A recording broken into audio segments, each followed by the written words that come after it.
নজর রাখবো পরবর্তী সংবাদে।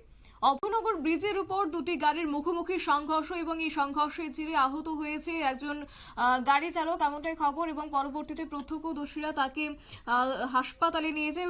যদিও প্রথমে খবর দেওয়া হয় ফায়ার সার্ভিসকে এবং তারপরই তারা ঘটনাস্থলে ছুটে এসে এবং তাকে হাসপাতালে নিয়ে যায়। একটি গাড়ি ভগবান ঠাকুর চৌমুহনী থেকে অভয়নগরের দিকে যাচ্ছিল এবং অপরটি অভয়নগর দিকের থেকে ভগবান ঠাকুর চৌমুহনীর দিকে যাওয়ার পথেই এই দুর্ঘটনার কবলে পড়েছে। কি রয়েছে বিস্তারিত শুনুন। অভয়নগর ব্রিজে গাড়ি অ্যাক্সিডেন্ট হয়েছে, আমরা কন্ট্রোল রুম থেকে পাওয়া হয়েছে। তো আমরা আইসি তারা হেল্প করতাম আর কি। হ্যাঁ, এরপরে এখন থানাতে জানা হয়েছে, থানা জানানো হয়েছে, আইব থানার কেউ কি আহত হয়েছে? আহত হয়েছে, আহত তো আমরা আয়া পাইছিলাম, কিন্তু তারা নিয়ে গেছে হসপিটালে। আমরা আয়া পাইছি শুধু দুইটা গাড়ি অ্যাক্সিডেন্ট এগুলো ব্রিজের এগুলো আছে আর কি। গাড়ি কি বেশি জোরে ছিল? গাড়ি তো তারা তো করতেছে, আমরা তো আইয়া শুধু পাইছি গাড়ি দুইটা এগুলো অ্যাক্সিডেন্ট। তারপরে একজন ড্রাইভার বোধহয় ইনজুর্ড হয়েছে, এটা তারা লইয়া গেছে হসপিটালে।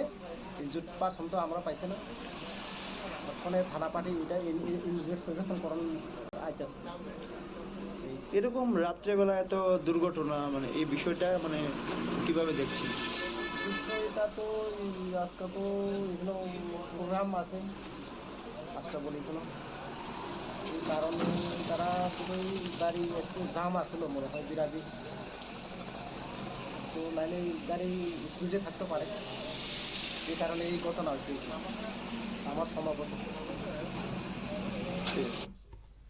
আপনারা শুনলেন সংশ্লিষ্টের বক্তব্য এবং এই ঘটনাটি প্রত্যক্ষদর্শীরা দেখতে পেয়ে খবর দেয় ফায়ার সার্ভিসকে এবং তারপরে ফায়ার সার্ভিসের কর্মীরা আহত গাড়ি চালককে নিয়ে যায় হাসপাতালে এবং তারপর ঘটনাস্থলে পরবর্তীতে উপস্থিত হয়েছে পুলিশ এবং পুলিশ এই ঘটনার মামলা হাতে নিয়ে তদন্ত শুরু করেছে যে এই শহরের বুকে এই ধরনের দুর্ঘটনা কিভাবে সংঘটিত হয়েছে, সেখানে কি দ্রুত গতি ছিল নাকি অন্য কিছু, তার পেছনে কি কারণ রয়েছে, সমস্তটাই অবশ্যই পুলিশের তদন্ত সাপেক্ষ। এবং এই মুহূর্তে যে খবর যে আহত অবস্থায় সেই গাড়ি চালক জিবি হাসপাতালে চিকিৎসাধীন রয়েছে।